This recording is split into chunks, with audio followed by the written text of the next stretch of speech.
En vivo.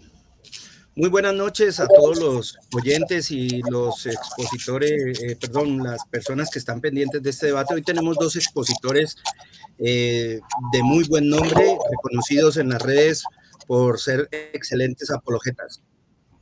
Tenemos a Henry James de la ciudad de Bucaramanga, colombiano, de la iglesia El Camino, Cristo el Camino, creo que es, ¿no? Iglesia de Dios el Camino. Bien, tenemos también al católico apologeta Rodrigo Calvo, de la ciudad de Cali. Correcto. Hoy vamos a tocar el tema muy importante relacionado con el canon bíblico. Para este debate tenemos el siguiente formato: 1 minuto de presentación, 15 minutos de exposición, 10 minutos de refutación, 5 de contrarrefutación, 5 de conclusión y 1 para despedirse.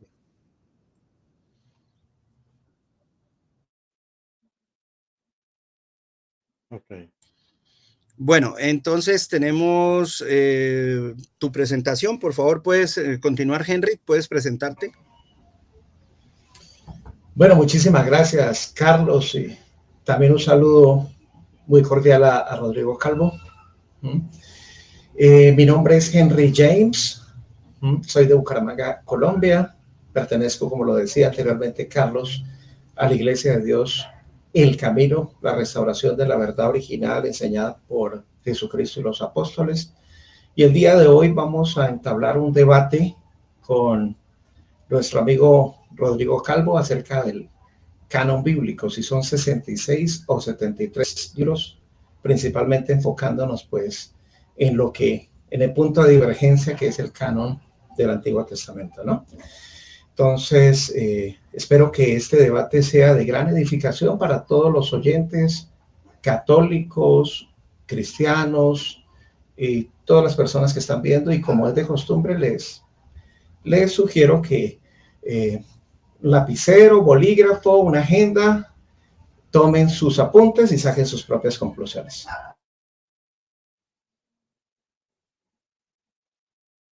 Ok, muy bien. ¿Tienes 1 minuto, por favor, Rodrigo? Preséntate. Bueno, bendiciones en Cristo Jesús y en Santa María Siempre Virgen. Les habla Rodrigo Andrés Calvo, politólogo, biblista y apologeta, miembro del movimiento Juan 23. Y bueno, agradezco la invitación para debatir este tema tan interesante que es el canon bíblico. Bueno, muchas gracias y cedo el turno. Muy bien. Puedes iniciar tú con tus primeros 15 minutos de exposición, Henry. Cuando inicies, comienzo tu tiempo. Sí, espera un momentico, por favor.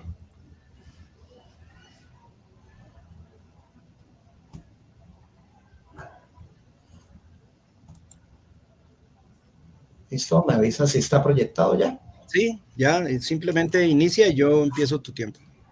Entonces, listo, espérame, cuadro aquí mi tiempo también. Y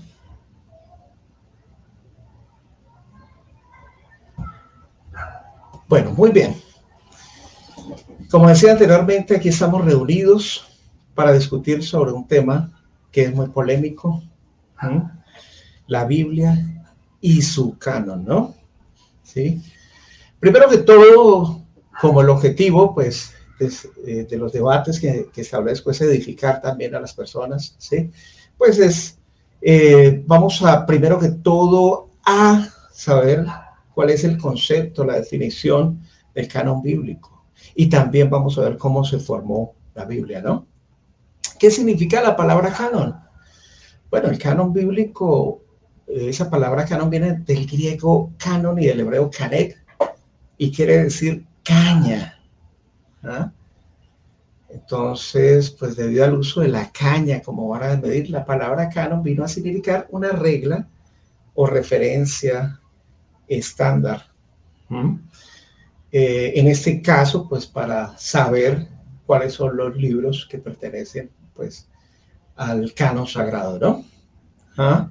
Y saber cuál es exactamente la lista o índice de libros los cuales se reciben como las Sagradas Escrituras, ¿no? Bueno, ya todos sabemos que la Biblia es una biblioteca de libros, ¿no? Y pues vamos a centrarnos pues en el canon, ¿sí? Que es el punto de quiebre entre los católicos y pues nosotros los cristianos, ¿no? Eso que son los libros del Antiguo Testamento. Bueno, muy bien. Primero que todo, antes de hablar, de entrar en materia, la misma Biblia define su canonicidad, ¿ah? A través de varios criterios de inclusión escritural. El primer criterio es el criterio de autoridad. Segunda de Pedro 1, 20 al 21, que dice que la Biblia no es de interpretación privada. Pues los hombres escribieron siendo inspirados por el Espíritu de Dios, ¿no? El segundo criterio es el criterio de confirmación. Ahí tenemos Hebreos 2, capítulo 3 y el verso 4. Y también tenemos el criterio de coherencia en Salmo 119, 160, donde dice, la suma de tu palabra es verdad. Y el mismo Jesucristo en Juan 17, 17 dice, santifícalos en tu palabra es la verdad. También tenemos el criterio de coordinación en Gálatas capítulo 1, el verso 8, donde dice que si alguno de vosotros o un ángel del cielo les anunciare un evangelio diferente al que les hemos anunciado, sea anatema o maldito. Y también tenemos el criterio de impacto en Hebreos 4:12, donde dice que toda escritura es inspirada por Dios y útil para redarguir, enseñar, corregir. ¿Ya? Bueno, muy bien. Y que toda escritura es inspirada por Dios, ¿no? Bueno, listo, muy bien. Jesús, lo primero que debemos preguntarnos es si Jesús adoptaba el orden estructural del canon del Antiguo Testamento. Hay dos textos que son muy significativos. Mateo 23, 35 y en Lucas 11, 51, que dice lo siguiente: para que venga sobre vosotros toda la sangre justa que se ha derramado sobre la tierra, desde la sangre de Abel el justo hasta la sangre de Zacarías, hijo de Berequías, a quien matasteis entre el templo y el altar. Entonces, fíjense que son palabras expresadas por nuestro Señor Jesucristo. Sabemos que el primer mártir fue Abel. Y de acuerdo a nuestro Señor Jesucristo, ese último mártir sería Zacarías. Es decir, esto aquí podemos encontrar como una especie de eufemismo, ¿no? Donde podríamos interpretar que la sangre de Abel, ¿dónde podemos encontrarlo de la sangre de Abel? Bueno, en Génesis capítulo 4, el verso 8. ¿Y dónde la sangre de Zacarías? En Segunda de Crónicas 24, 20, 22. Y esto concuerda exactamente pues con el canon hebreo, o la Biblia hebrea, que empieza con Génesis y culmina con Segunda de Crónicas. Algo muy interesante para resaltar aquí es que pues no se habla de la sangre de Macabeos, de Judas Macabeos, ¿no? Que según los de deuterocanónico después el último mártir, sino que se habla de la sangre de Zacarías. Bueno, muy bien. ¿Será que podríamos hablar de un canon en construcción? Porque eso es lo que dicen muchos teólogos, apologistas, no solamente católicos, sino también calvinistas reformados y otras denominaciones más que aceptan el canon de 73 libros, ¿no? Bueno, muchos de ellos citan los textos como Mateo 7:12, Mateo 22:40 y Lucas 16:16 para decir, la ley y los profetas, si ve, el canon está incompleto, apenas estaba en construcción y se terminó de se terminó de construir. ¿Me están escuchando? ¿Sí? Bueno, listo. Muy bien. Se oye perfecto. Sí, gracias. Y Hechos, en Hechos 13:15 y Romanos 3:21, también se dice la ley y los profetas. Entonces, lo que dicen los apologistas católicos es que, no, mire, sí, ahí se habla de ley y profetas, ahí no se nombran los escritos, entonces el canon apenas está en construcción y no se ha terminado, se terminó de construir algunos siglos después. Pues les digo que, pues en ese aspecto están muy equivocados. ¿Por qué? Bueno, porque en Lucas 24:44 dice, y les dijo, Jesucristo mismo dijo, después de haber sido resucitado, estas son las palabras que os hablé estando aún con vosotros, que era necesario que se cumpliese todo lo que está escrito de mí. En la ley de Moisés, 1, en los profetas, 2, y en los salmos. Entonces Jesucristo aquí está apelando a un canon que ya estaba cerrado. ¿Ves? Algunos citan pues estos textos para decir, no, el canon está incompleto. Pero lo que no entienden es lo siguiente. Bueno, la Tanaj, sabemos que la Tanaj está dividida en Torah, que es la ley, los Nevi'im, los profetas, y los Ketuvim, los escritos, ¿sí? Pero los Ketuvim están subdivididos en libros sapienciales, donde el Salmos ocupa pues el primer lugar, en históricos y proféticos, ¿sí? Entonces, siguiendo pues ese orden de ideas, podemos darnos cuenta que cuando Mateo 7:12 habla la ley y los profetas, está aplicando pues una fórmula bimodal, que no excluye a los escritos. ¿Cómo lo sabemos? Bueno, pues cuando leemos Romanos capítulo 3, el verso 10 al 19. Romanos 3, 10 al 19 dice lo siguiente, ¿no? Como está escrito, no hay justo ni aun uno, no hay quien entienda, no hay quien busque a Dios, todos se desviaron. Bueno, ahí sigue. Y después, pero el verso 19, pero sabemos que todo lo que la ley dice, lo dice a los que están bajo la ley. ¿Sí?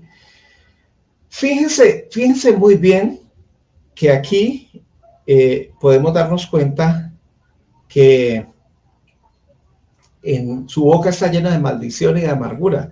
Nos dice el verso 14, ¿cierto? Pero esa es una cita del Salmos 10:7, ¿cierto? También en el texto se habla, sepulcro abierto su garganta, con se no engañan, veneno de áspides hay debajo de sus labios.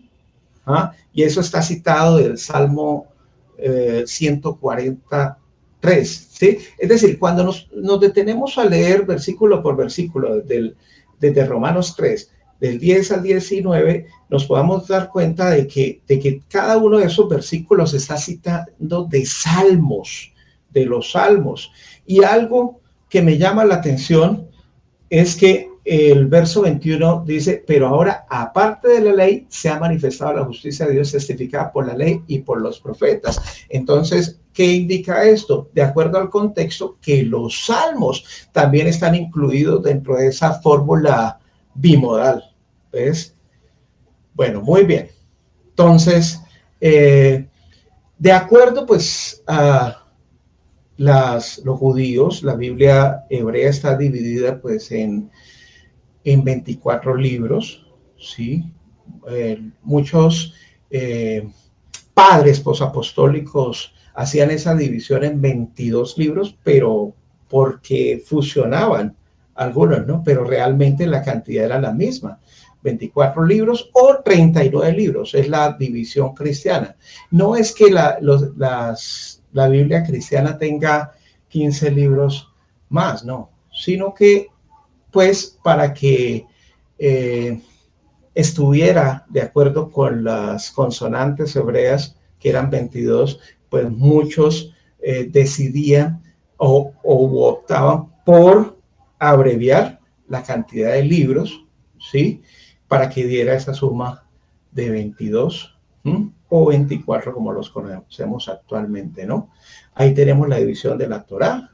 Son 5 libros: Génesis, Éxodo, Levítico, Números y Deuteronomio. Los Neviín, que son los profetas, son 8 libros: Josué, Jueces, Samuel 1 y 2. Fíjense cómo los agrupa en un solo libro. Reyes 1 y 2, un solo libro, la agrupa. Isaías, Jeremías, Ezequiel y los 12 profetas. Los 12 profetas están considerados como un solo libro.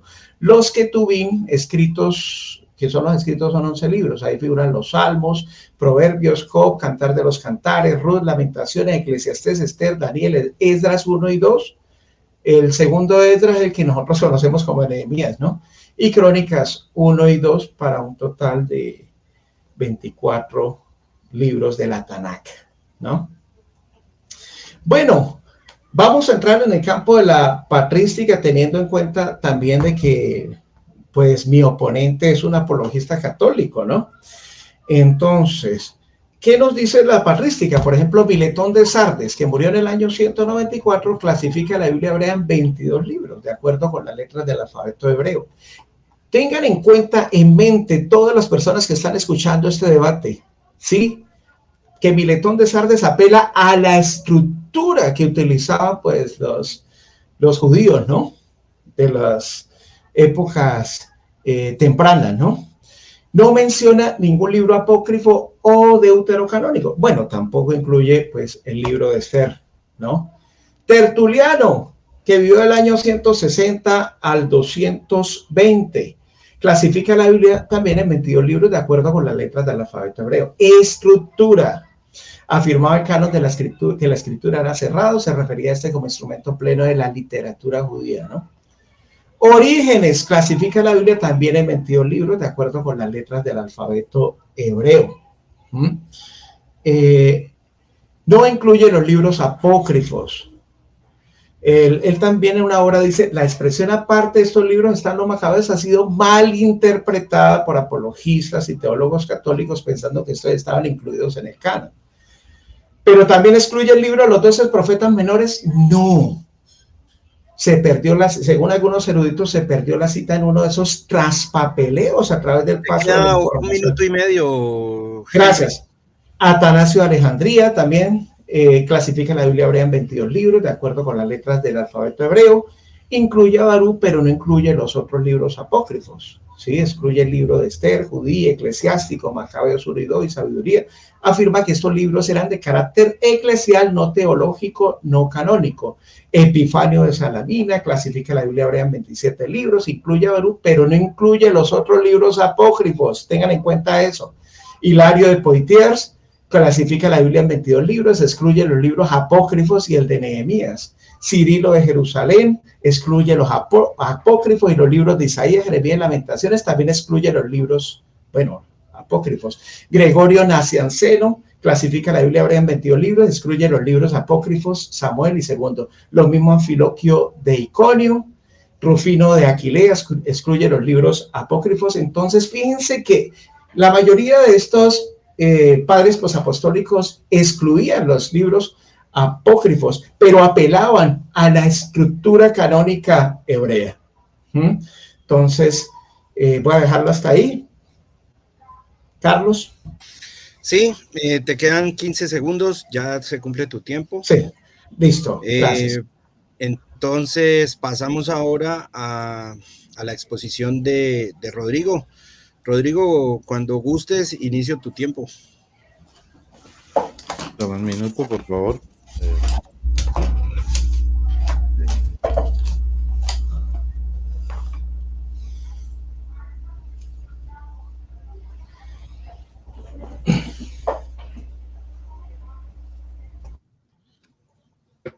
Podemos empezar. Ok. Buenas noches para todos. Entonces, hoy vengo a hablarles, primero que todo, del canon bíblico.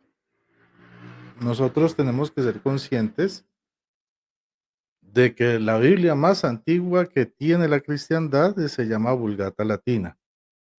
Y es una Biblia que tiene 73 libros desde el comienzo. Antes existían otros tipos de cánones, unos precánones, si es que se puede llamar así, pero ninguno era oficial.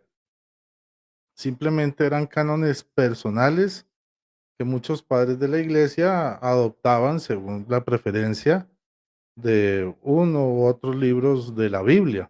Ahora, hablando claramente a nivel de historia, podemos decir lo siguiente.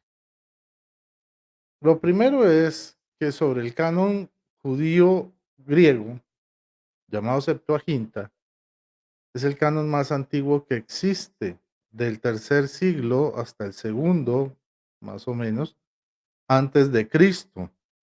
Desde ahí datan sus documentos.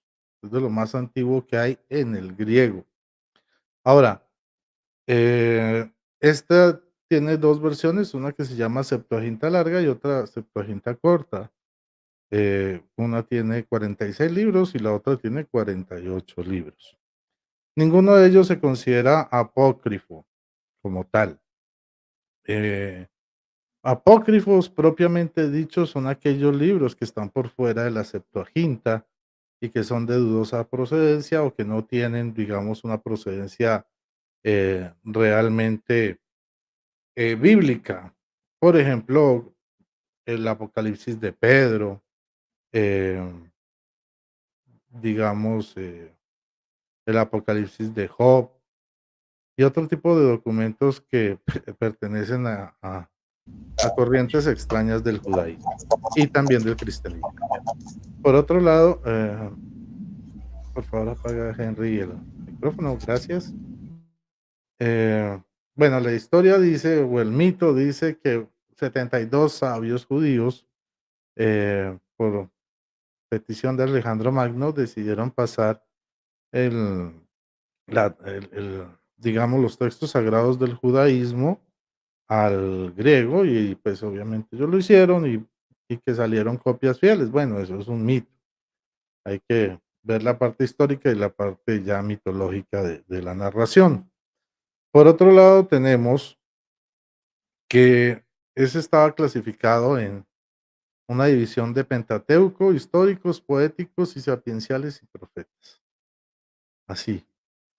Ahora, el canon judío palestinense que vemos actualmente es un canon que se formó por etapas desde el año 95 después de Cristo. O sea, Cristo no alcanzó a conocer este canon que están defendiendo aquí, bueno, mi oponente.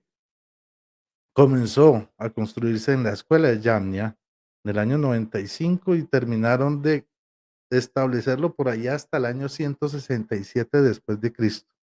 O sea que ni siquiera Juan, el apóstol Juan, alcanzó o avaló este supuesto canon judío palestinense, que pertenecía esencialmente a una de las pocas ramas, casi que la única rama del judaísmo que sobrevivió, que eran los fariseos. Este canon o esta versión de Antiguo Testamento, hay que aclarar, no es propia de todos los judíos, es solamente una rama de llamar los judíos fariseos. ¿Ok? Ahora, ellos sobrevivieron porque pues con la destrucción del templo, los saduceos que eran sus oponentes desaparecieron, ¿sí? Se tuvieron que unir a los fariseos y los fariseos fueron los que predominaron. Y tiene una división de los siguientes ítems. Tiene la Torá o la ley, los profetas anteriores y posteriores que se llaman los Nevi'im y los escritos que se llaman los Ketuvim. Pongan atención. Ahora, el canon católico romano también es formado en etapas, desde el 393, ¿sí? Donde ya se establece el canon hasta el 1546, donde se tiene que dogmatizar, ¿sí? Decir que aquí ya no se puede absolutamente hacer ningún cambio. Se hizo por las amenazas de Lutero de cambiar, pues él quería quitar 14 libros de la Biblia, los llamaba libros de paja. No solo quería quitar 7 del Antiguo Testamento, sino 7 del Nuevo Testamento. Ahora, este canon católico tenía 46 libros o tiene 46 libros en el Antiguo Testamento. Se estableció en los concilios de Hipona, en África, en Trento, ¿sí? De la Iglesia Católica.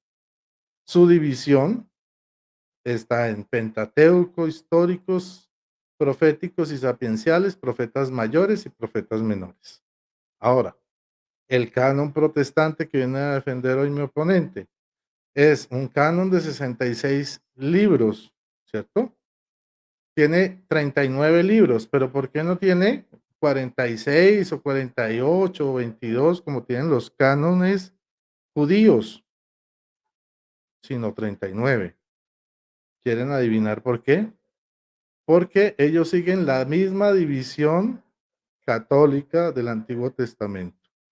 Quiere decir que en la época de la Reforma simplemente decidieron recortar algunos libros de la Biblia, ya precisamente porque inicialmente tiraba por tierra varias olas de la Reforma protestante, por eso eran rechazados y en realidad este canon nace con fecha exacta el 3 de mayo de 1826 en Inglaterra.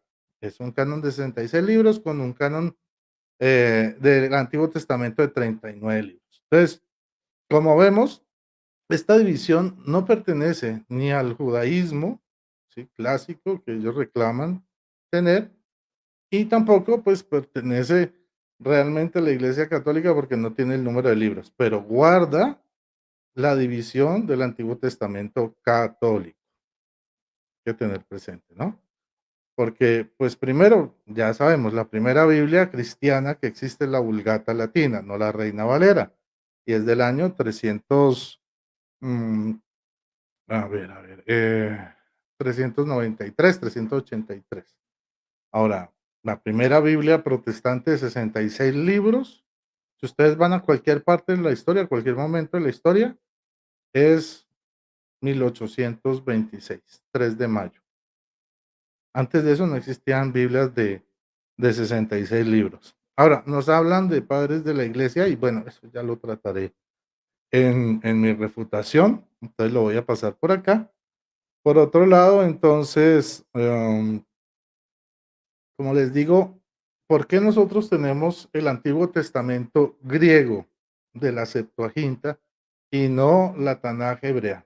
Primera razón, porque se terminó en el 195 ese canon y ni Jesús ni los apóstoles lo conocieron. Primera razón. Segunda razón, si bien un fragmento de Mateo reconoce la división inicial que se estaba esbozando en esa época de hablar de los salmos, de la ley, de los profetas, ok, pues en realidad la división actual es ley, profetas y escritos. Habría una variación, pero en general sería lo mismo. Ahora, ¿cuál es el problema? Que si bien nos da cuenta de la división, no nos dice cuál es el contenido de esa división. Eso es problemático, porque si dijera, no, es que contiene estos libros, pues entenderíamos, pero no lo dice. Ahora, por otro lado, nosotros podemos decir que otra razón para utilizar el Antiguo Testamento griego fue porque fue el que utilizó Pablo, fue el que utilizó Jesucristo mismo y fue el que utilizaron el resto de los apóstoles. ¿Cómo sabemos eso? Muy fácil, porque el Nuevo Testamento está escrito en griego. En griego. Las cartas de Pedro, los textos antiguos, más antiguos que hay, disponibles en griego. De Apocalipsis, de Juan, cartas de Juan y Evangelio de Juan, en griego, ¿cierto? Por otro lado, las cartas de Pablo, todas en griego. Los evangelios, en griego. Se sospecha que hubo una versión anterior de Mateo en arameo, pero el escrito no se ha encontrado. Todo el Nuevo Testamento es en griego. Primero, ¿por qué? Si se supone que Jesús hablaba hebreo. Pues primero que todo, Israel ha sido una tierra llena de invasores. Pasaron por un tiempo por el dominio griego y a finales del siglo II antes de Cristo, el Imperio Romano comenzó a tomar el control sobre Israel, pero el mundo antiguo estaba culturizado con el griego como el idioma internacional. Además, hay que sumar que en el primer siglo ya nadie hablaba hebreo, se hablaba era lo que se llama el arameo, que es una combinación de caldeo con hebreo. ¿Ok? Entonces, medio se preservaba el hebreo, era en las sinagogas cuando se leían los textos, pero en el uso diario no se utilizaba. Como Jesús mandó a los discípulos a predicar a todas las naciones, pues no iban a ir con hebreo, que solo entienden los hebreos, tenían que ir con el griego, que era el que entendía absolutamente todo el mundo. Y con ese griego evangelizaron en Tesalónica, en Roma, en Éfeso, en Corinto, ¿ya? Entonces, por eso sabemos que los apóstoles utilizaron este Antiguo Testamento, conocido como la Septuaginta. ¿Cómo también lo podemos probar? Pues hay muchísimas formas. Un ejemplo, el concepto o la doctrina sobre la limosna. Resulta que si ustedes abren una Reina Valera y ustedes buscan la palabra limosna, los invito a que hagan el ejercicio, van a encontrar que aparece por primera vez en Mateo 6, o sea, en el Nuevo Testamento, no en el Antiguo Testamento. Sin embargo, Jesús dice unas cosas muy importantes sobre la limosna, unas doctrinas que incluso van en contra de la reforma, ¿no? Porque dice que demos limosna y tendremos un tesoro inagotable en los cielos donde no llega la polilla ni el ladrón corroe. Y eso es escandaloso para un protestante porque dice que está hablando de las obras y que el cielo y la salvación. Bueno, vamos a entrar en ese tema. Pero resulta que Jesús sacó esa doctrina que se nos enseña en el Evangelio de Mateo, en el Evangelio de Lucas y lo que se nos enseña en Hechos de los Apóstoles inclusive, ¿sí? Es gracias, o bueno, Jesús lo tomó de los deuterocanónicos, de uno que es Tobit y el otro creo que es Eclesiástico, Te quedan 2 donde, minutos, Rodrigo. gracias, donde toda la doctrina que Jesús manifestó concentrada en el Nuevo Testamento sobre la limosna, ¿sí? Aparece confirmada y aparece explicada poco a poco, o sea, parte por parte. Pero como solo está en los libros deuterocanónicos, ¿ah? En las Biblias protestantes, Jesús aparece como un loco de la nada hablando de la limosna, como si todo el mundo entendiera lo que habla, ¿sí? Entonces, yo creo que eso hay que tenerlo en cuenta. Ahora, por otro lado, hay otros elementos que utilizan para justificar, digamos, sus posiciones, como la utilización de, ¿qué les puedo decir yo? De una supuesta imaginación, de un supuesto canon ya establecido en el siglo primero después de Cristo por parte de los cristianos de esa época, pues lo cual era falso. Primero, porque ni siquiera existía la imprenta. Segundo, las telecomunicaciones, pues no eran las mejores. Y pues poner toda la iglesia de acuerdo para decir qué libros eran inspirados y cuáles no, pues no fue una tarea de un solo siglo, sino de varios siglos. Igual que fue una tarea para el judaísmo actual que hoy conocemos, fue una tarea que duró 2 siglos para establecer cuál era su canon. Muchas gracias y entonces dejo hasta ahí mi exposición. Muy bien, ya tenemos culminado entonces las dos intervenciones como exposición. Ahora pasamos a la refutación. Tienes 10 minutos, Henry, para refutar el argumento. Recuerda que debemos ir en la refutación, no podemos exponer más. Ahora vamos es por la refutación de lo que dijo nuestro ponente. Tienes 10 minutos exactamente, Henry. Cuando quieras empiezo.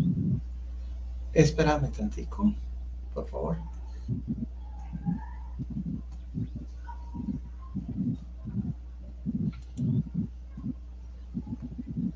Listo, muy bien. Se está proyectando, ¿cierto?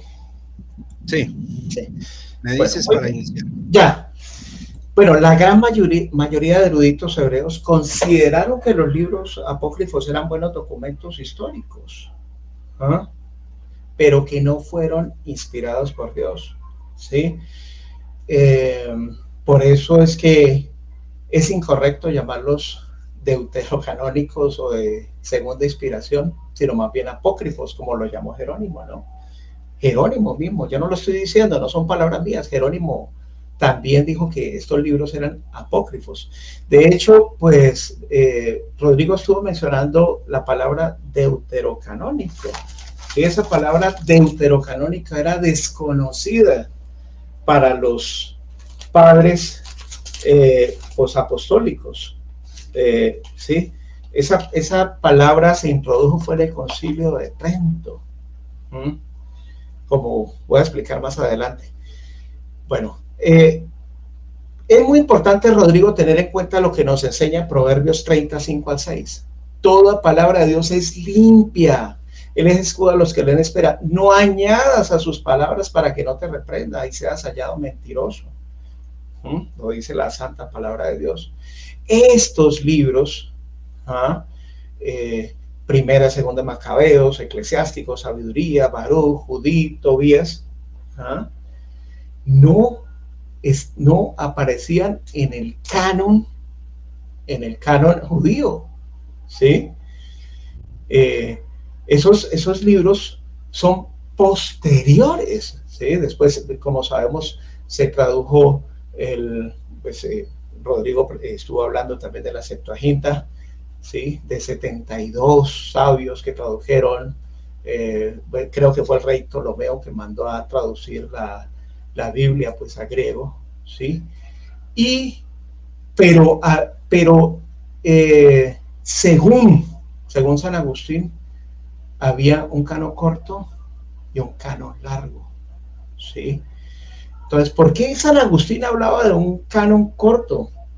Si solamente, supuestamente, la Iglesia Católica conocía el canon de largo de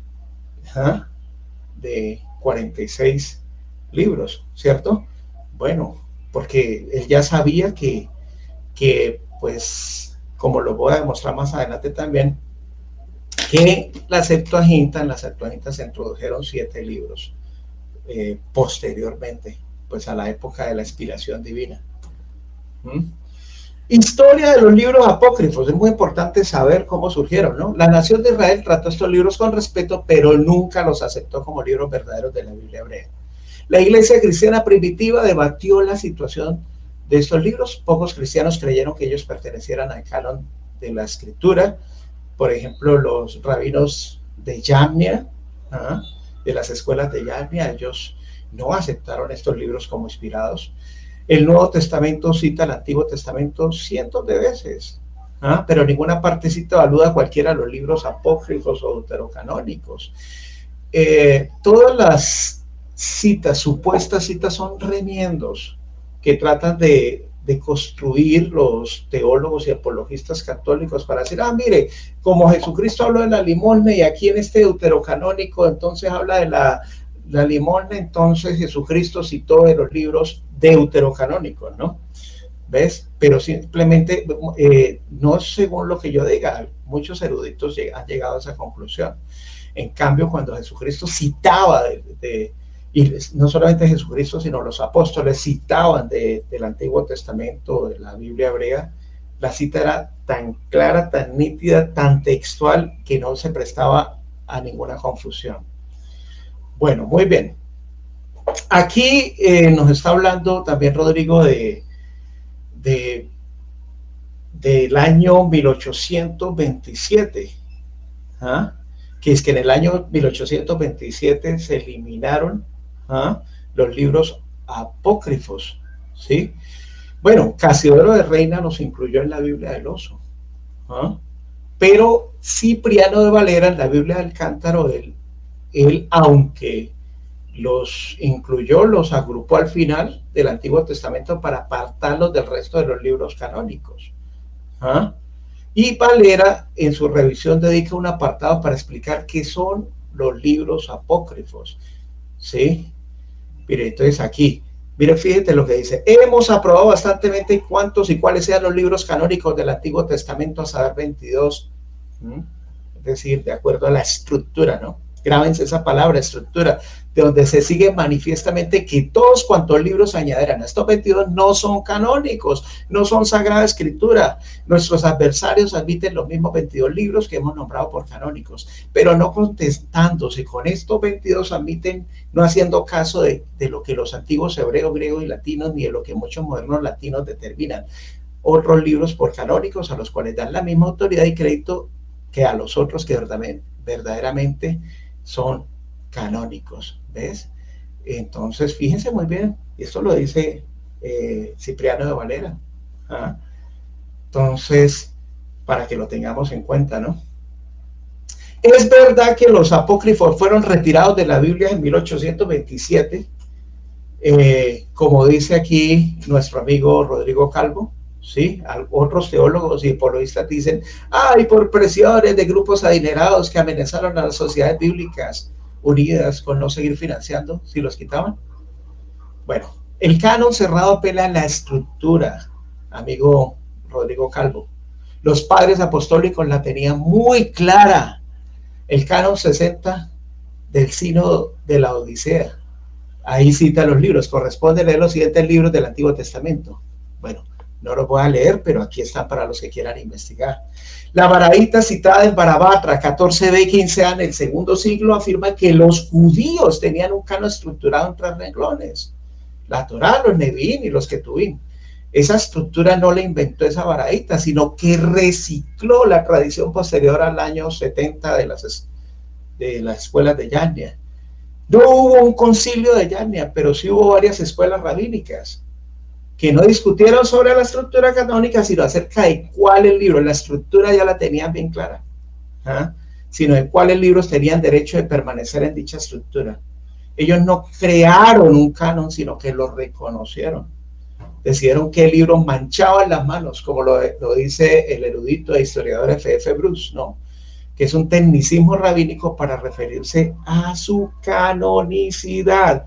Bueno, aquí el amigo Rodrigo Calvo pues nos afirmó en forma categórica de que el lenguaje que se hablaba en el primer siglo era una combinación entre el arameo y el caldeo, ¿sí? ¿Sí? Entonces, ¿por qué aquí en Hechos 21:40? Anótenlo muy bien todos los espectadores católicos y búsquenlo. Hechos 21:40, a ver si Rodrigo está diciendo la verdad. Dice: y cuando él se lo permitió, Pablo, estando en pie en las gradas, hizo señal con la mano al pueblo y hecho gran silencio, habló en lengua hebrea. ¿Habló en lengua qué? Hebrea. Diciendo, bueno, y después se expresó. Entonces, ¿qué lenguaje hablaba Pablo con los hebreos, con sus compatriotas? Pues el hebreo. Ahí no dice que arameo con una mezcla de caldeo, eso es una falacia.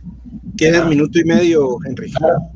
Y si bien el griego, claro, Pablo también como tenía nacionalidad romana, pues hablaba en griego, y él fue el apóstol a los gentiles, y por supuesto que él hablaba griego para predicar el evangelio, pero con sus compatriotas él les hablaba en hebreo. Ese cuentico de que una mezcla de caldeo y arameo, eso es falso, ¿sí? Eso simplemente, nosotros tenemos que apelar a la escritura para saber si los argumentos del oponente son correctos o no. Y Hechos 21:40 te refutan, Rodrigo. ¿Ves? El término deuterocanónico fue inventado por Sisto de Siena en el siglo XVI en el Concilio de Trento. Y el mismo Jerónimo le asignó el nombre de apócrifos.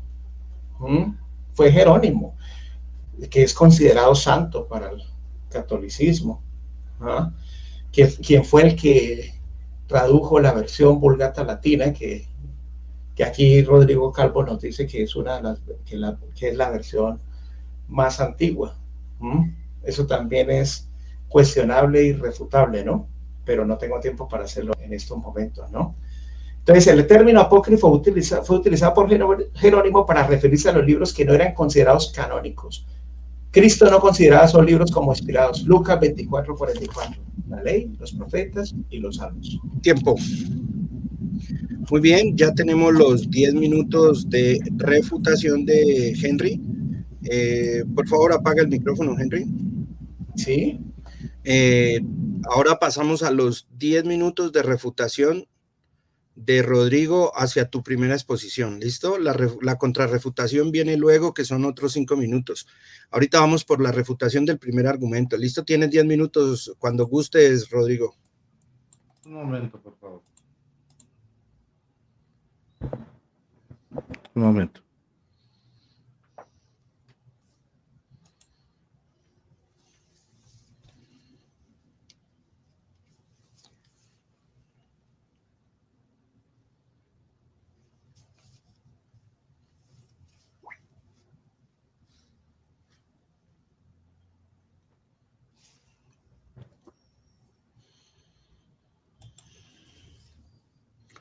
Ok, podemos empezar. Bueno, lo primero que le voy a aclarar a mi oponente es que la cita que él mencionó habla de lengua hebrea. Aló. Esto sí. Habla Sí, de se lengua oye, se oye. hebrea. Listo, gracias. Habla de lengua hebrea, no de hebreo. Son dos cosas muy distintas. La lengua hebrea del pueblo hebreo en esa época era el arameo, pero es un error decir que lengua hebrea es hebreo, por favor. Primer elemento que hay que aclarar. Segundo elemento,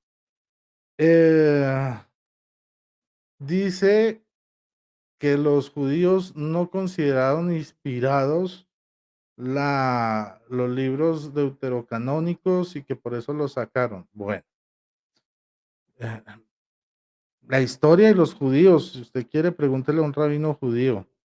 Para los judíos solo hay 5 libros inspirados, que son los libros de la ley, lo que conocemos como el Pentateuco, la Torá. Es el único libro inspirado y santo para ellos. Los demás son libros que ellos consideran complementarios que ayudan a indicar cómo se viven esos primeros 5 libros. Entonces, ese argumento que es que ellos decían que es que porque no lo consideraban inspirado y los demás sí, es un argumento falso, porque para el judío solo hay 5 libros inspirados. Entonces, ese argumento de que tienen los demás porque son inspirados, no va, es un cuentazo. Por otro lado, tenemos, ok, nos dio la cita de Mateo 22:35, hablando de de una forma soterrada, la Biblia decía cuál debía ser el Antiguo Testamento de Abel a Zacarías. ¿Cuál es el problema? Él se los dijo, pero se los dijo en voz bajita, porque que dijo de Abel a Zacarías, y entonces, claro, en la Biblia protestante termina con Zacarías, el Antiguo Testamento, pero ¿saben un secreto? En la Tanaj judía, y él lo tuvo que reconocer así bajito, que la Tanaj judía no termina con Zacarías. La Tanaj judía termina con Segunda de Crónicas. Entonces ahí ya acabo de sacar un poco de libros del Antiguo Testamento con esta teoría. Por otro lado, tenemos que nos menciona que San Agustín menciona el canon corto y el canon largo, diciendo, si ven, San Agustín ya conocía el canon protestante, 39 libros. Falso. Yo mismo les expliqué en mi exposición a qué se refería San Agustín y la Iglesia Católica cuando habla del canon corto y del canon largo. Del canon de 46 libros, que es el que asumió la Iglesia Católica, y el de 48 libros, que contiene tercera y cuarta de Macabeos, que asumió la Iglesia Ortodoxa griega. ¿Ok? Entonces, a eso se refiere. No se pongan a inventar cuentos. San Agustín no tenía ni idea. De hecho, San Agustín fue el que reprendió a San Jerónimo, ¿sí? Por no querer aceptar los libros deuterocanónicos. Y al final, Jerónimo, ¿qué hizo Jerónimo? Los tradujo todos por igual y los metió dentro de la Biblia. Ustedes buscan en la Vulgata o Latina. ¿En qué parte San Jerónimo dijo, no, yo traduzco esto, pero no considero inspirados estos que son apócrifos? No está. Eso no existe. Ahora, yo voy a retar a mi oponente que me muestre una Biblia cristiana completa, más, o sea, con canon incluido, más antigua que la Vulgata Latina, que sea protestante. Una Reina Valera año 200, será, si existe, pero pues no, parte sin novedad. Ahora, ¿qué otra cosa? La palabra deuterocanónico. La palabra deuterocanónico surgió simplemente para diferenciar aquellos que utilizaban el canon del, digamos, ah, la Septuaginta, ¿sí? De los que, digamos, tenían el canon de la Tanaj farisea hebrea. Eso es, simplemente, no para decir que fueran apócrifos. Y sí, en el pasado se utilizó la palabra apócrifos, pero con otro significado, que es muy distinto al significado actual, porque la lengua evoluciona. Ahora, si vamos a hablar de padres de la iglesia, porque él mencionó padres de la iglesia, vamos a ver el que él mencionó, Ireneo de León, si no estoy mal. Vamos a ver. Dice Casiano Muratori. Bueno, yo les voy a empezar a leer lo que decían los primeros padres de la iglesia. Clemente de Roma hace referencias ocasionales a ciertas palabras de Jesús, a pesar de que tiene autoridad para él, no figura a investigar cómo se garantiza su autenticidad. En 2 o 3 casos que él habla de recordar las palabras de Cristo o del Señor Jesús, parece que tiene un registro escrito en mente, pero él no lo llama un evangelio. Él conoce varias epístolas de Pablo y valora sumamente su contenido, lo mismo puede decirse la epístola de los hebreos. O sea, miren que ni siquiera había un acuerdo, había unos libros que a algunos les gustaban y otros que no. San Justino Mártir, del siglo II, él habla es del Antiguo Testamento. Entonces, por ejemplo, menciona las memorias de los apóstoles, los evangelios, ¿sí? Menciona las obras de Justino, habla de Romanos 1, de Romanos, de Primera de Corintios, de Gálatas, de Efesios, de Tesalónica. O sea, ¿para qué les quiero mencionar esto? Que no había ningún solo padre de la iglesia que haya establecido un canon, ni hubo ningún concilio antes de la iglesia que haya establecido ese canon mágicamente, sino que fue un proceso histórico. Ahora, aquí me surgen otras cositas. A ver. mm,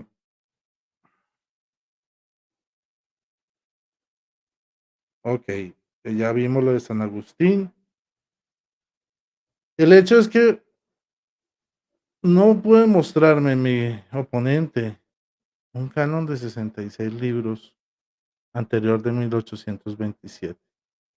No puede mostrarme una Biblia protestante más antigua que la Vulgata Latina católica. Y todavía pretenden decir que, bueno, y utilizan no el canon que utilizaban los cristianos que hablaban griego, sino el canon que utilizan los fariseos y sus descendientes, ¿sí? Para utilizar su Biblia, lo cual, pues, yo recuerdo que Pablo nos dijo que no debíamos judaizarnos y es lo primero que están haciendo nuestros hermanos protestantes. Por otro lado, causa gracia que ellos dicen ser solo la Biblia, pero resulta que están obedeciendo al magisterio judío fariseo. Increíble, unos cristianos obedeciendo un canon inspirado por judíos fariseos. O sea que para ellos los fariseos, que eran los enemigos de Cristo, son inspirados por Dios. Bueno, ¿qué más dejo por ahí? Ok. Mm, bueno, aquí en mis Te manos queda un tengo, minuto, Rodrigo, gracias. tienes un minuto todavía. Bueno, aquí en mis manos tengo esta Biblia, que es la Biblia Siglo de Oro. Es una Reina Valera conmemorativa. Miren, Sociedades Bíblicas Unidas, ¿sí? Biblia Siglo de Oro, aquí está, aquí dice que es la Reina Valera de 1569 con 1602. Miren lo que dice aquí. Libros deuterocanónicos. Por último, dejo la reflexión. ¿Quién escogió el canon protestante? ¿Qué iglesia? Porque sabemos que en el caso de la Iglesia Católica y la Vulgata Latina fue la Iglesia Católica. Pero en el caso protestante, ¿quién decidió los 66 libros?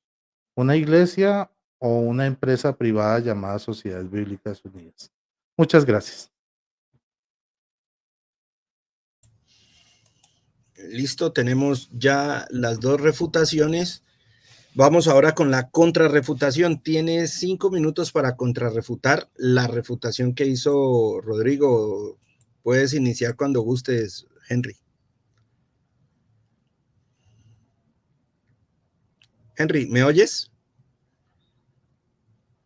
Activa tu micrófono, por favor. Sí, ya, gracias. Ok, tienes 5 minutos, brother. Me dices y inicio tu tiempo. Espera un momentico.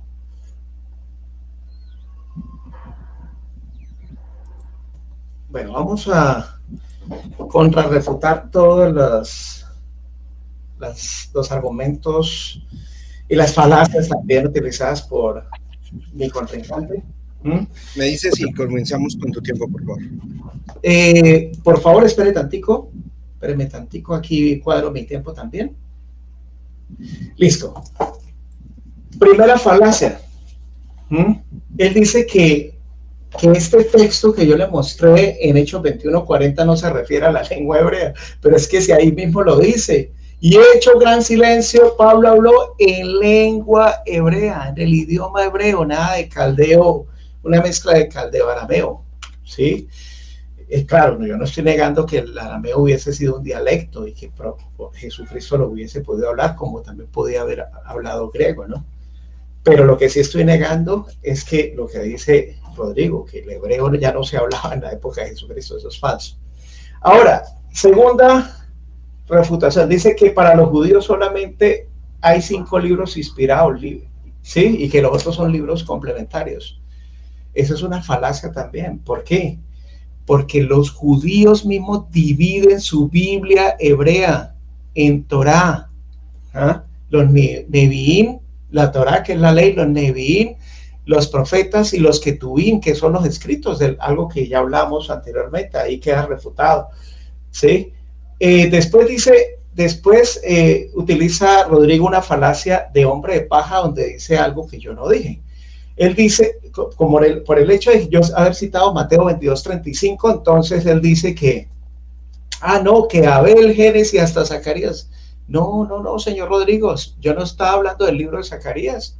Ahí dice de la sangre de Abel, que está en el libro de Génesis, y la sangre de Zacarías, que se encuentra de Segunda de Crónicas. Invito a todos los católicos que están escuchando este debate que devuelvan el video, ¿sí? Y ojalá que cuando Rodrigo lo retransmita, que no le vaya a cortar esa partecita, porque ahí lo dije claramente, hasta Segunda de Crónicas. En eso, esa es el compendio de la Biblia hebrea. Dice que San Agustín no tenía clara la idea de un canon, de canon largo y canon corto, que esos son inventos míos, ¿sí? Bueno, entonces en el tratado de Civitate Dei, la ciudad de Dios, 18, capítulo 44, mira lo que dice Agustín de Hipona, y lo va a leer textualmente, lo que está subrayado. Bien pudieran los 70 en su versión, se refiere a la Septuaginta, muy posterior, decir otra cosa, dice muy posterior, ¿no? Que sin embargo viniera el caso y concordase con el mismo sentido, aunque bajo distinta manera de significarlo, lo cual sería un aviso para el lector a fin de que sin desdeñar ninguna de las dos autoridades, la autoridad del canon largo y el canon corto, se le base de la narración de la historia, la búsqueda de la realidad pretendida al escribir la historia. Ahora en la parte final, juzgué conveniente usar de una y otra autoridad, ya que ambas son una misma, y divina. Para San Agustín, tanto el canon corto como el canon largo eran autoridad divina, ¿sí? ¿Ves? Pero algo para resaltar es que San Agustín ya tenía conciencia de un canon corto. Y fíjate lo que dice aquí, dice que la versión de los 70 fue posterior, es decir, que él da a entender ahí de que había un canon, que es el canon de la Septuaginta, pues no es el más antiguo, es el canon griego, ¿sí? Bueno, muy bien. Entonces, algo para tener en cuenta, claro, él como, pues, en su condición de católico, pues tenía que favorecer a el canon largo también, ¿no? También aquí mi oponente me reta a que le muestre versiones antes de la Reina Valera, donde pues se excluyeran pues se excluyeran los apócrifos. Bueno, aquí tenemos la Biblia de Tyndale 1526, ¿sí? Aunque se incluyen los apócrifos se agrupan en el prólogo, ¿sí me entiendes? Entonces, ellos ya tenían conciencia de que esos libros no eran inspirados. La Biblia de Zurich en 1531, ¿sí? De hecho, algo para rescatar de la Biblia de Tyndale es que William Tyndale fue asesinado por el catolicismo por traducir la Biblia al inglés. Bueno, no viene al caso, pero quería hacer esa acotación. La Biblia de Lutero 1534, ¿ah? También excluye los apócrifos. La Biblia de Coverdale en 1535, ¿sí? Todas estas Biblias, aunque agrupan los libros y los incluyen, hacen como esa salvedad de que son libros apócrifos y que no son de inspiración divina, es decir, que no son protocanónicos. Creo que se me acabó el tiempo. Sí, ya 5 minutos, exacto. Vamos entonces con los 5 minutos de Rodrigo. Rodrigo, cuando gustes, iniciamos tu tiempo.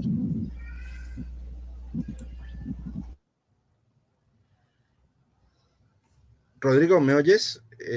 Activa el micrófono.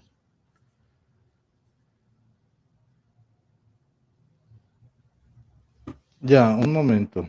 Ok.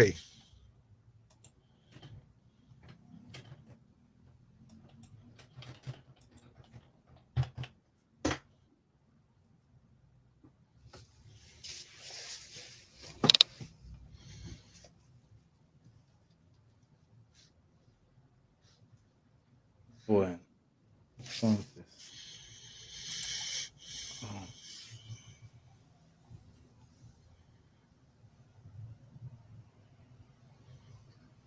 Bueno, entonces vamos a comenzar con lo último que dijo nuestro compañero. Bueno, digamos que lo primero que hay que decir es que nos habló de unas Biblias, la, la que Tyndale de 1526, la de Zurich de 1531, la Biblia de Tomber, no sé qué rayos, de 1535, pero el reto fue muy claro. Una Biblia más antigua que la Vulgata Latina del 382. De 382 a 1530 y pucho, creo que hay una pequeñísima diferencia de 2000 años, de 1200 años de antigüedad, más o menos.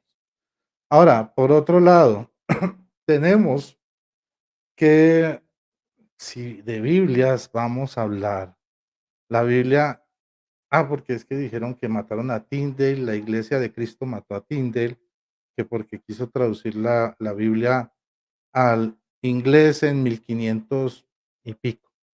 Pero yo aquí les voy a dar unos daticos bien curiosos. Miren, por ejemplo, la Biblia alfonsina, Biblia católica, de 1280 es la primera Biblia en español. 1280, 300 años más vieja que cualquier Biblia protestante. Y ni hablar de las Biblias protestantes empezando por la de Gutenberg, que era una Biblia católica. Cuando Gutenberg murió, apenas Lutero estaba naciendo. Entonces, si vamos a hablar de antigüedad de Biblias por donde sea, todas las Biblias más antiguas de la historia es del cristianismo histórico, que es el católico. Lo otro pues nace después y bueno, pues ahí tiene su desarrollo. El problema es que no se sustenta en nada. O sea, no tiene ni valoración histórica. Ningún cristiano creyó pues lo que ellos afirmaban. De hecho, me causa curiosidad, por ejemplo, ver que nos hablaba nuestro compañero de padres de la iglesia que hablaban de un canon de 22 libros, pero recuerden que dijo que, o bueno, la parte que quiso disimular es que él aceptaba entre esos 22 libros a Macabeos. Entonces, si nosotros nos podemos analizar cada uno de estos aspectos, pues obviamente no hay mucho piso que darle. Ahora, dice que fue falso lo que yo dije, que en la Torá solamente era inspirada, pues digo, en la Tanakh solamente era considerada inspirada la Torá, que los demás eran considerados inspirados porque estaban ahí metidos. ¿De dónde saca él esa afirmación?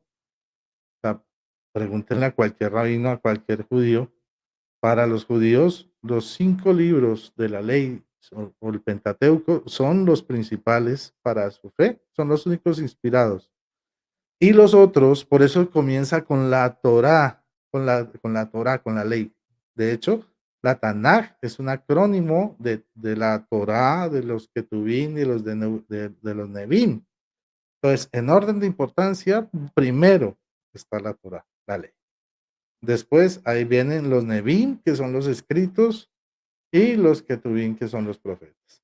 Pero ellos consideran que los Nevim y los Ketuvim giran ese entorno a la Torá. Bueno, ¿qué otra cosa me podría decir así como interesante? Había hablado también de un... Bueno, no, ¿qué otra cosa? Bueno, también habló de que el ejemplo de la limosna no era determinante, pero resulta que él no puede mostrar de dónde sale la doctrina de la limosna en su Biblia, ¿ya? Por otro lado, resulta que él dice que hay muchas referencias del Antiguo Testamento en el Nuevo Testamento. Lo reto aquí, delante de todos ustedes, a que me muestre una sola cita en el Nuevo Testamento que sea tomada de Cantar de Cantares. Tiempo. Bueno, hemos concluido los 5 minutos de contrarrefutación. Ahora tenemos ya como último 5 minutos para hacer una conclusión, es decir, un resumen de lo que expusieron y de lo que se refutaron. Tienen 5 minutos, puedes comenzar. Una pregunta. Dime, los 15 eran de exposición, sí. Y después 10 de 10. refutación. Luego 5 de contrarrefutación. 5 de contrarrefutación. Ahora vamos por 5 de Sinteleia, conclusión. Ya hicimos las 3, ¿no, Rodrigo? Sí, sí, brother. Sí, exposición, refutación y contrarrefutación. Listo, muy bien. Vamos por la Sinteleia, la conclusión. La Sinteleia, bueno, listo, entonces esperen un momento. Bueno, muy bien. Espérenme un ratito, aquí voy a... Listo, no voy a proyectar porque entonces no me alcanza el tiempo. Dale. No me alcanza el tiempo, más bien voy a mis 5 minutos. Sí, pero se me hace extraño que apenas llevamos 1 hora y pico y sí. Ya vamos a terminar. Listo. No hemos perdido tiempo para nada, hemos estado... Bueno, muy bien. Muy bien, muy bien. Entonces, vamos a empezar con mis 5 minutos de conclusión. Bueno, El problema deuterocanónico, canon griego o canon palestino, es el mismo canon, Rodrigo, pero traducido al griego. F.F. Bruce afirma que no hay evidencia histórica que uno haya sido, ¿ves? Más corto. Primero, hay ausencia de mención de los deuterocanónicos en Filón de Alejandría, Rodrigo. El autor más importante de la diáspora alejandrina, los dueños de la Septuaginta, imagínese usted, nunca hace una cita de ellos en sus escritos. Causa sospecha, Rodrigo, su silencio, a menos que en la época de Jesús no hubiese existido un canon ampliado, ¿no? Eso sugiere que el canon de la Septuaginta era más corto, después se alargó, ¿sí? Segundo, hay ausencia de mención de estos libros en el Nuevo Testamento. Algunos intentan relacionarlos como Rodrigo con la cuestión de las limonas, pero es un esfuerzo inútil. Tercero, el canon griego y el palestino tenían la misma cantidad de libros, aunque en un tiempo posterior aumentaría en la segunda mitad del siglo I. Muchos eruditos concuerdan con esto. Antes de esa fecha predominó un canon corto en ambos compendios. Cuarto, Eclesiástico y Segundo de Macabeos reconocen haber sido escritos después de completarse la Septuaginta. Quinto, los cristianos no solamente disponían del canon griego corto, sino que también citaban del palestino, de los targúmenes y el texto samaritano. Séptimo, los apócrifos habían sido excluidos del canon mucho antes de Yamnia, y la razón es que todos se habían producido en la época del silencio divino. Y eso no lo digo yo, eso lo indica Josefo Contrapión, pero también la tradición rabínica. Octavo, las listas mencionadas por los padres posapostólicos tampoco coinciden con el canon católico, ¿sí?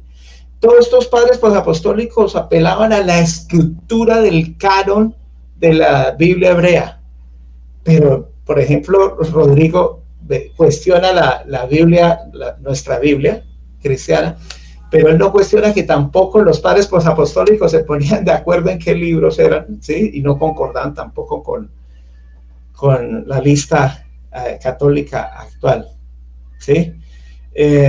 No, bueno, primera de Macabeos 4:46, y en el prólogo de Eclesiástico se presupone que Dios ya no hablaba cuando esos escritos fueron revelados.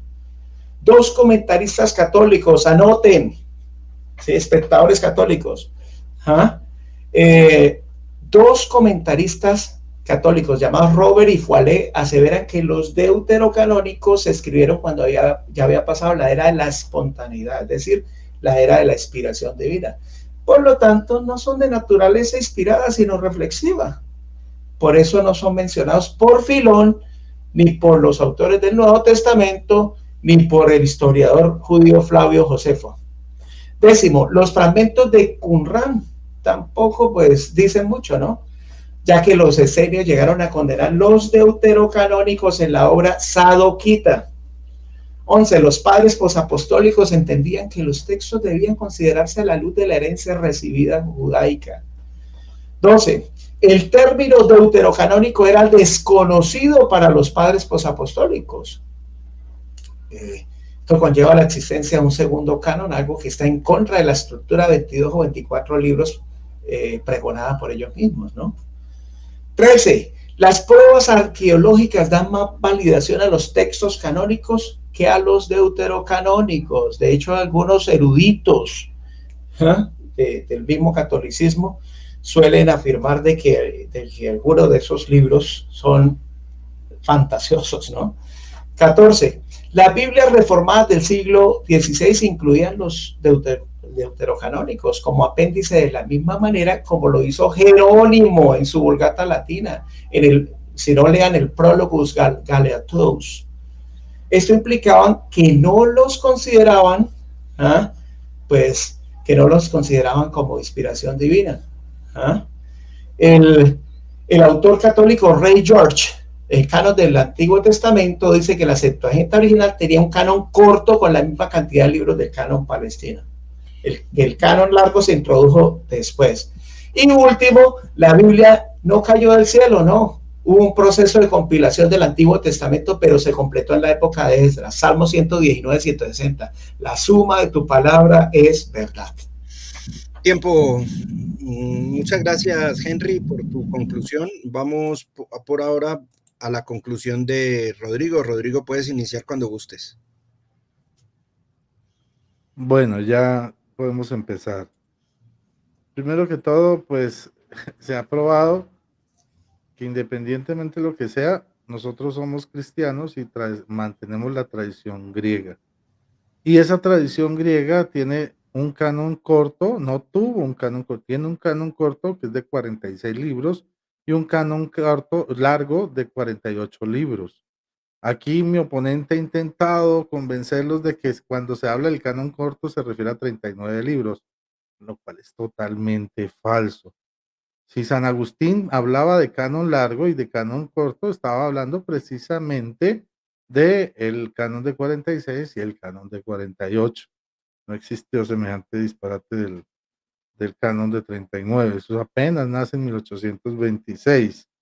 Por otro lado, sí, las Biblias protestantes traían los deuterocanónicos aparte, pues, pero es que la Biblia más antigua protestante es de 1529, 30, las que más viejas que me mostraste, 1526, mientras que las Biblias católicas son del 382, en español en 1236, o sea, muchos siglos antes.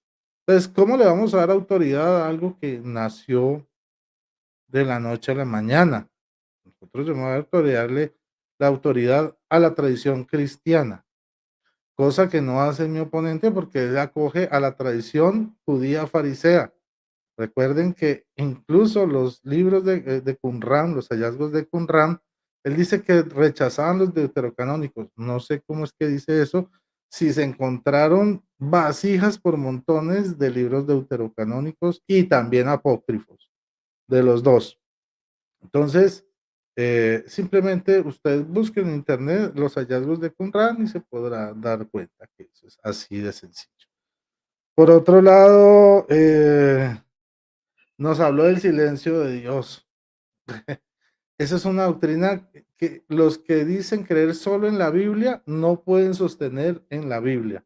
Usted pregúntele a un solo escritura, ¿dónde dice en la Biblia que Dios haría silencio por 400 años a Israel hasta que llegara la llegada del Mesías?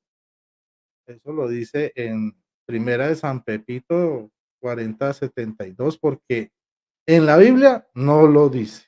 Eso es un invento, una doctrina de hombres que ellos inventaron precisamente para poder justificar el vacío que tienen y su diferencia con el canon cristiano. Otra cosa, que aquí nos parece chistoso, que los sola escritura, ¿m?